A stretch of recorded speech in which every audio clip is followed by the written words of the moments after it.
Sa video na ito ay pag-uusapan po natin ang isa na namang mahalagang balita tungkol kay XRP at kung paano po ito naging malaking player dito sa mundo ng global finance.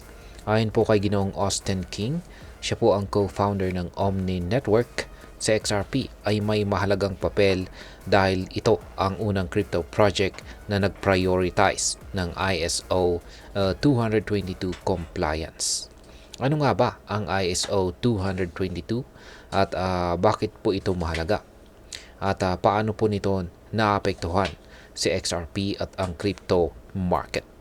Kaya yan po ang siyang ating alamin sa video na ito. Pero bago po tayo magpatuloy ay nais ko lamang po munang bigyang linaw ang aking disclaimer kung saan ang nilalaman po ng video na ito ay hindi po ito isang financial advice. For education and information purposes lamang po ang layunin nito. Ayan mga ka-crypto, umpisahan po natin sa kung ano po ang ISO 222 at bakit po ito mahalaga. Ang ISO 222 ay isang global messaging standard na ginagamit po ng mga financial institutions para mapanatili ang interoperability o ang seamless na koneksyon ng iba't ibang financial systems. Sa madaling salita ay mas nagiging mabilis, secure at saka maayos ang cross-border payments at malalaking financial operations sa ganitong setup. Ayon po kay Ginoong Austin King, ginagamit na ng mga malalaking financial institutions tulad po ng JP Morgan at Deutsche Bank ang standard na ito. Dahil dito ay nagkakaroon ng mas maayos na sistema ang TradFi o Traditional Finance. Kaya naman malaking bagay na inuna ng Ripple ang pag-align sa ISO 222. Ngayon ay ano po ang papel ni XRP sa compliance na ito? Isa sa mga mahalagang bagay na binigyang diin ni Ginoong King ay ang posibleng competitive edge ni Ripple dahil sa kanilang early adoption ng ISO 222. Bagamat ang maraming crypto projects ay nakatuon lamang sa scalability ng blockchain, si Ripple ay may mas malalim na strategic alignment para maging seamless ang integration nito sa traditional financial ecosystem. Ang tanong ng karamihan ay kung compliant ba talaga si XRP mismo sa ISO 222. Ayan. At ang sagot dito ay hindi. Yan, nilinaw po ng CTO ng Ripple na bagamat ang Ripple ay ISO 222 compliant, si XRP bilang cryptocurrency ay hindi direktang konektado rito. Ngunit dahil compliant po ang Ripple, nagiging mas possible na magamit si XRP para sa cross-border payments, lalo na sa mga institusyong sumusunod na rin sa ISO 222. Ngayon ay ano po ang posibleng epekto ng RLUSD bilang unang ISO 222 compliant na stablecoin? Sa usapang stablecoin naman ay ibinunyag ni Ginoong King na ang Omni Network ay kasalukuyang nagde-develop ng mechanism para gawing ISO 222 compliant ang bagong stablecoin ni Ripple na RLUSD.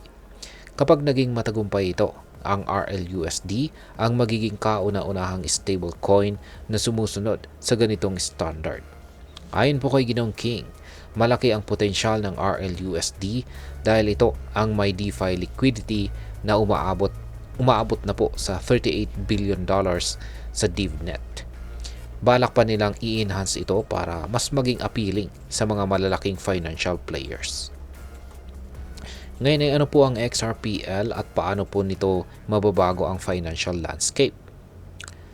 Hindi lang sa stablecoin compliance nagtapos ang partnership ng Omni Network at Ripple.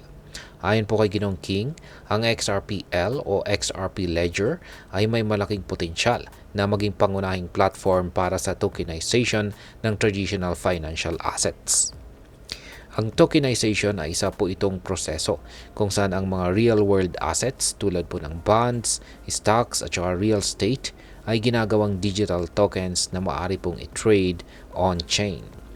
Sa pamamagitan po ng mas malalim na integration sa Omni Network, inaasahan po ni Ginoong King na magiging sentro ang XRPL sa on-chain economy.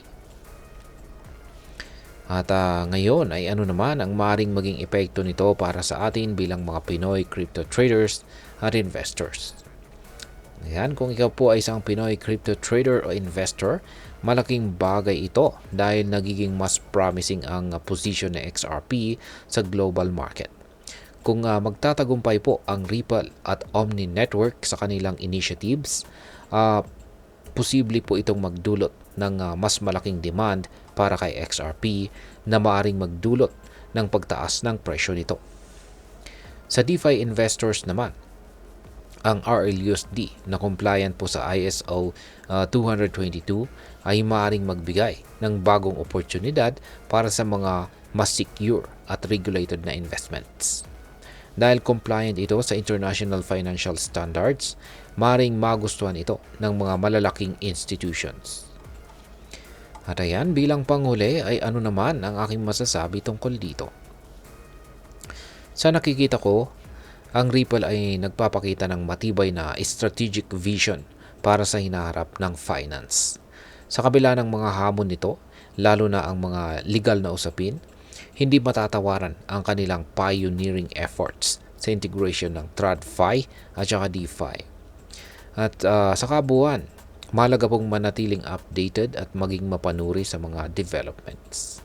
Kaya kung ikaw po ay nag-i-invest o nagtitrade dito kay XRP, laging tandaan na ang tamang impormasyon ang iyong pinakamahusay na sandata. At hanggang dito na lamang po tayo sa video na ito mga ka-crypto. Sana po ay inyong nagustuhan ang aking paliwanag sa video na ito. Kung inyo po itong nagustuhan, pakiclick lamang po ang like button nito. Marami pong salamat sa panonood. Ingat po tayo lagi at God bless po sa ating lahat.